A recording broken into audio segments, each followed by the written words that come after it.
Previous video में हमने MSc previous का paper second structure and function of invertebrates में यूनिट सेकंड स्टार्ट किया था। यूनिट सेकंड में हमने लोकोमोशन इन प्रोटोजोआ को डिस्कस किया था, जिसमें हमने यूग्लिना और पैरामीशियम के एग्जाम्पल को डिटेल में डिस्कस किया था। आज जो टॉपिक हम डिस्कस करने वाले हैं वो है लोकोमोशन इन एनेलिड्स की एनेलिड्स फाइलम के ऑर्गेनिज्म कैसे लोकोमोशन करते हैं, क्या इनमें भी कोई स्पेशलाइज ऑर्गन होता है जैसे प्रोटोजोआ में था।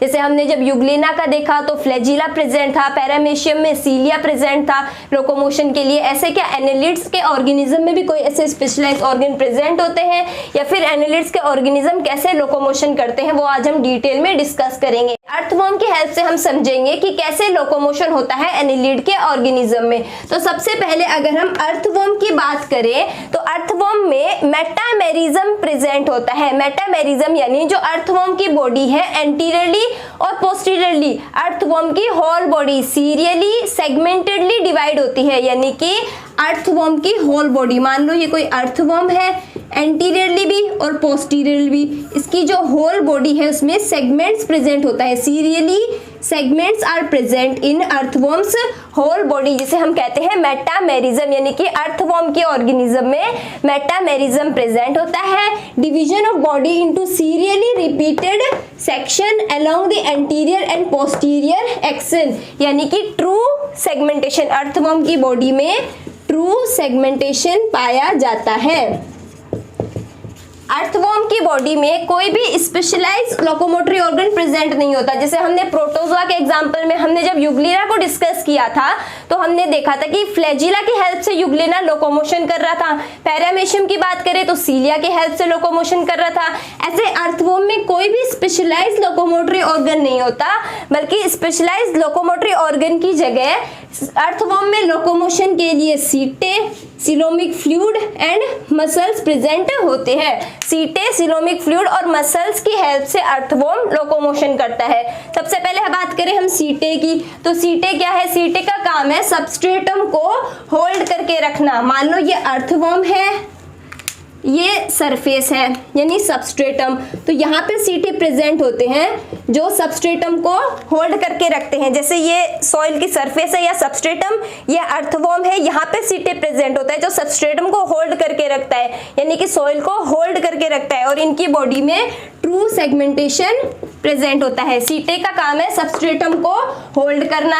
सेकंड है सिलोमिक फ्लूइड। सिलोमिक फ्लूइड भी लोकोमोशन में हेल्प करता है। सिलोमिक फ्लूइड पूरी बॉडी में डिस्ट्रीब्यूट रहता है, जिसकी वजह से अर्थवॉर्म लोकोमोशन करते हैं। थर्ड है मसल्स। मसल्स भी टू टाइप का होते हैं, circular muscles and longitudinal muscle. तो इन तीन स्ट्रक्चर की हेल्प से अर्थवॉर्म लोकोमोशन करता है। इनमें कोई भी स्पेशलाइज्ड लोकोमोटरी ऑर्गन नहीं होता, बल्कि सीटे, सिलोमिक फ्लूइड और मसल्स की हेल्प से अर्थवॉर्म लोकोमोशन करता है। अब अगर हम ओवरव्यू बात करें कि अर्थवॉर्म कैसे लोकोमोशन करता है, तो सबसे पहले ये जो सर्कुलर मसल है और लॉन्गिट्यूडनल मसल है, इनमें अल्टरनेटली कॉन्ट्रैक्शन और रिलैक्सेशन होता है। अल्टरनेटली मतलब जब सर्कुलर मसल कॉन्ट्रैक्ट करते हैं तब लॉन्गिट्यूडनल मसल रिलैक्स करेंगे, और जब लॉन्गिट्यूडनल मसल कॉन्ट्रैक्ट करेंगे तब सर्कुलर मसल रिलैक्स होंगे। ऐसे अल्टरनेटली कॉन्ट्रैक्शन और रिलैक्सेशन होता है सर्कुलर और लॉन्गिट्यूडनल मसल्स में। फिर उसके बाद जब अल्टरनेट कॉन्ट्रैक्शन और रिलैक्सेशन होता है तो जो ये सिलोमिक फ्लूइड है, बॉडी के अंदर सिलोम प्रेजेंट है,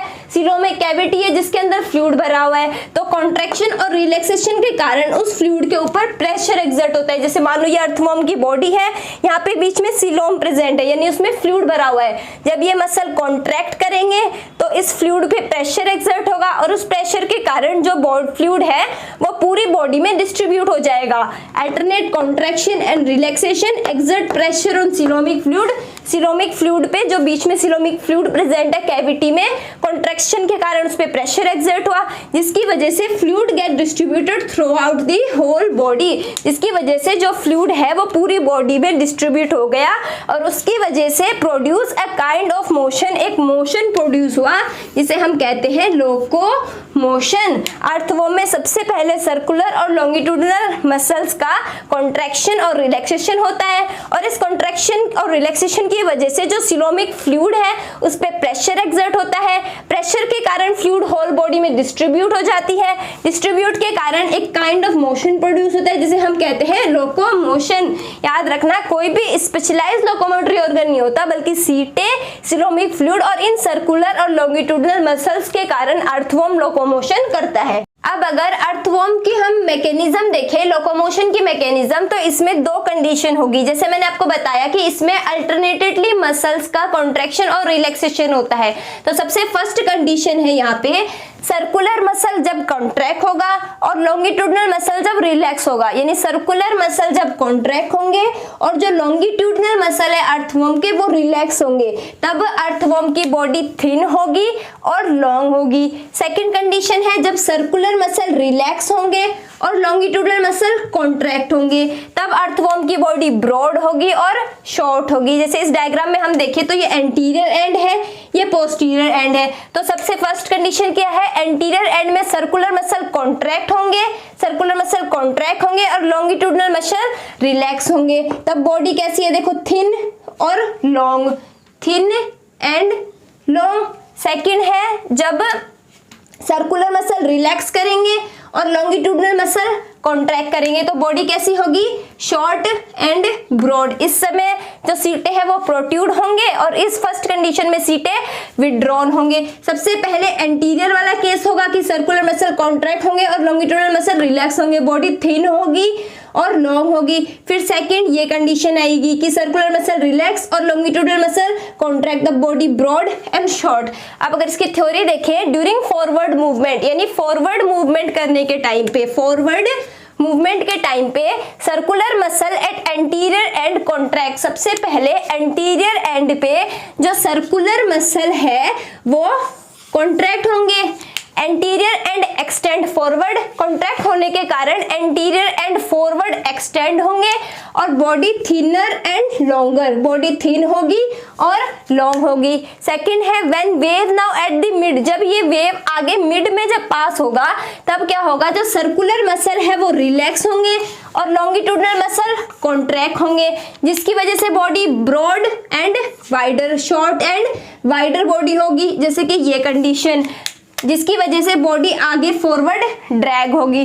the setae are extended to prevent the backward movement of this segment, यहाँ से सीटें अराइज होंगे जो सबस्ट्रेटम को होल्ड करेंगे ताकि बॉडी बैकवर्ड ना चली जाए, फॉरवर्ड ही मूव करे। जैसे यहाँ पे पहले वेव आई तो यहाँ से ये बॉडी थिन हो गई, पीछे गई तो यहाँ से बॉडी ब्रॉड हो गई, फिर ऐसे फिर आगे जाके अर्थवर्म मूव करेगा। सीटें इसलिए प्रोड्यूस होते हैं ताकि बॉडी बैकवर्ड मूव नहीं करे, बॉडी आगे फॉरवर्ड ही मूव करे।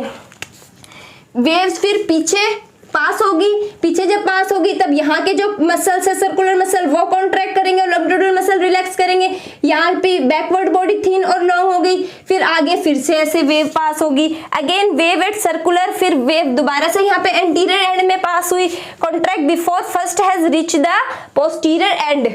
यहाँ पे जब वेव पास हुई आगे, जब ये फर्स्ट वाली वेव लास्ट एंड तक नहीं पहुंची उससे पहले दोबारा से ये स्टार्ट हो गया ताकि बॉडी आगे फॉरवर्ड मूव कर सके, फिर से यहाँ की मसल कॉन्ट्रैक्ट हुई, लॉन्गिट्यूडनल मसल रिलैक्स हुई और बॉडी फॉरवर्ड आगे प्रोपेल हुई। दस locomotion is both about the alternate contraction and relaxation of the muscles, यानी अल्टरनेट कॉन्ट्रैक्शन और रिलैक्सेशन के कारण लोकोमोशन स्टार्ट होता है अर्थवर्म में। This involves partly pushing at the anterior and, इसमें क्या होता है, एंटीरियर एंड को पुश किया जाता है, anterior and is pushing forward and partly pulling the posterior and, और पुलिंग द पोस्टीरियर एंड यानी पोस्टीरियर एंड को आगे की तरफ पुल करना और एंटीरियर एंड को पुश करना। Setae also playing an important role, setae भी एक इंपॉर्टेंट रोल प्ले करता है। क्या हुआ, सबसे पहले एंटीरियर एंड में सर्कुलर मसल कॉन्ट्रैक्ट होंगी और लॉन्गिट्यूडनल मसल रिलैक्स होगी, जिसकी वजह से आगे की बॉडी थिन हो जाएगी और लॉन्ग हो जाएगी। फिर वेव आगे पास होगा, यहाँ की जो बॉडी थी वो ब्रॉड हुई और शॉर्ट हुई क्योंकि सर्कुलर मसल ने अब रिलैक्स किया और लॉन्गिट्यूडनल मसल ने कॉन्ट्रैक्ट किया। अब ये वेव दोबारा से ऐसे पास होगी आगे की तरफ और बॉडी फॉरवर्ड आगे मूव करेगी वर्म की। ऐसे अर्थवर्म लोकोमोशन करता है।